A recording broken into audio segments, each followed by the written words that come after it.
Dito ulit tayo sa Skygo, Santa Cruz, Laguna. Meron tayong isang motor na i-review. Ito po, matagal nang nai-release tong motor na to para sa mga mahilig po sa pang-off-road na motorsiklo, yung pambakbakang takbuhan at mga bulubunduking lugar. Tama-tama po itong motorsiklong ito. Kaya ano pa hinihintay natin? Lapitan na natin.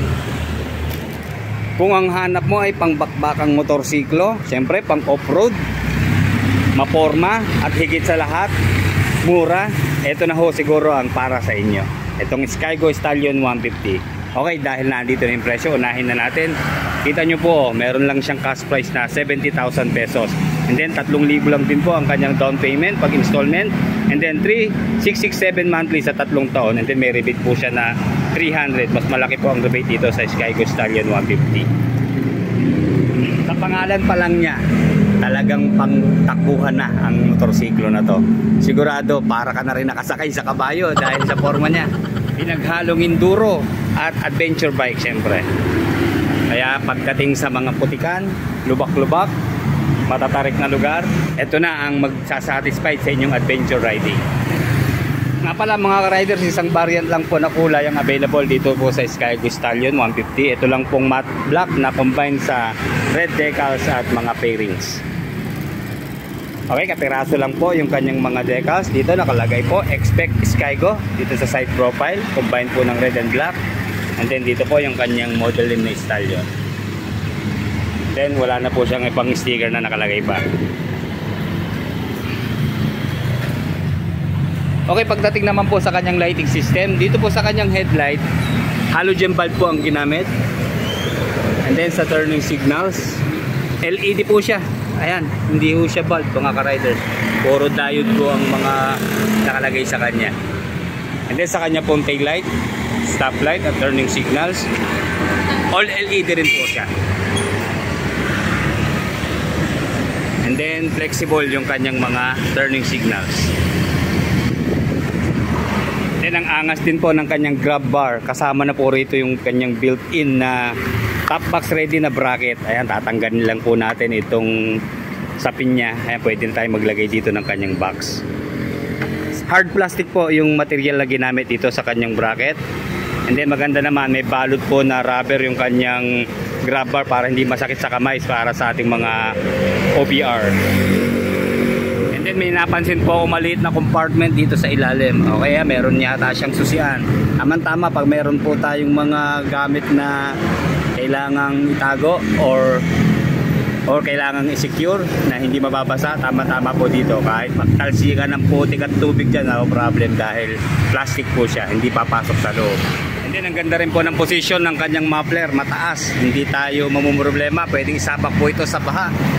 And then ayan, meron po siyang heat guard na malaki para protection sa ating hita, hindi talaga tayo mapapaso dahil malapad po siya. Plastic po yung kanyang heat guard.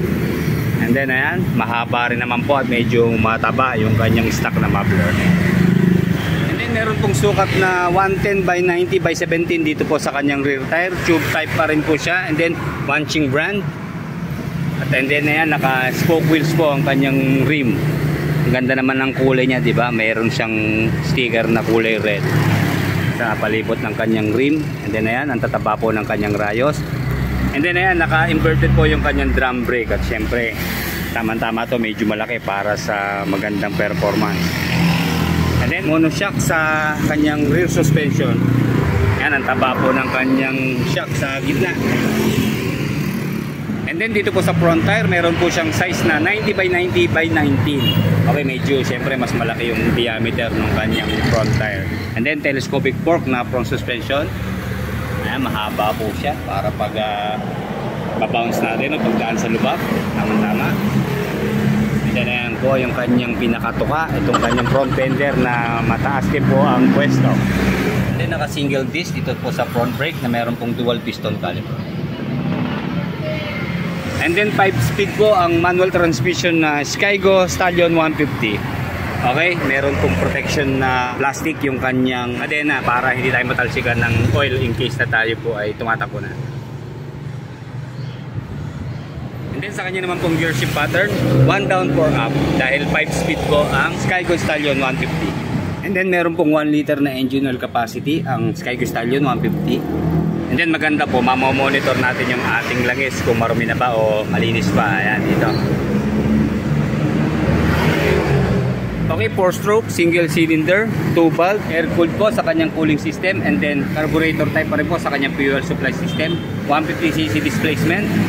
Maximum power of 11.5 horsepower at 9,500 RPM. 10 Newton meter of torque at 7,500 RPM. And then tumitimbang po ng 120 kilos sa kanyang curb weight. Meron po siyang ground clearance na 310 mm at seat height naman po na 850 mm. So obviously, medyo mataas po talaga to. Okay, dito po sa kanyang panel, combined analog and digital po siya. Okay, dito po sa left side, nandito po yung kanyang RPM. And then meron po siya rito kapirasong screen para sa ating gear position.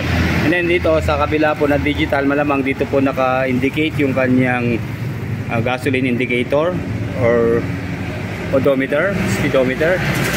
Pasensya na ang rider, wala rin tayong battery available.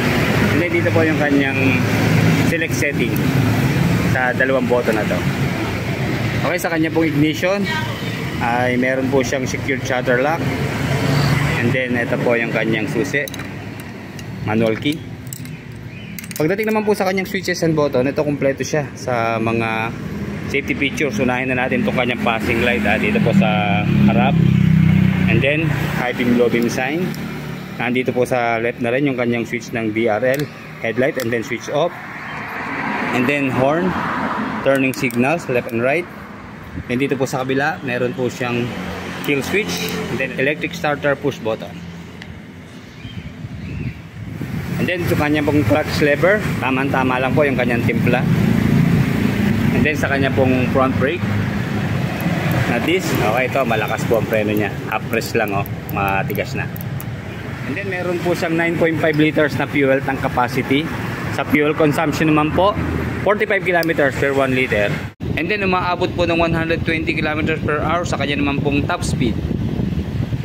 Again, sa mga interesado, puntahan nyo lang po rito sa Skygo Santa Cruz Laguna ang Stallion 150cc para po sa karagdagan yung pagpipilian. Kung kulang talaga sa budget, pasyalan nyo lang po itong Skygo Stallion 150. Okay, like, comment, and subscribe sa ating channel. Maraming salamat po.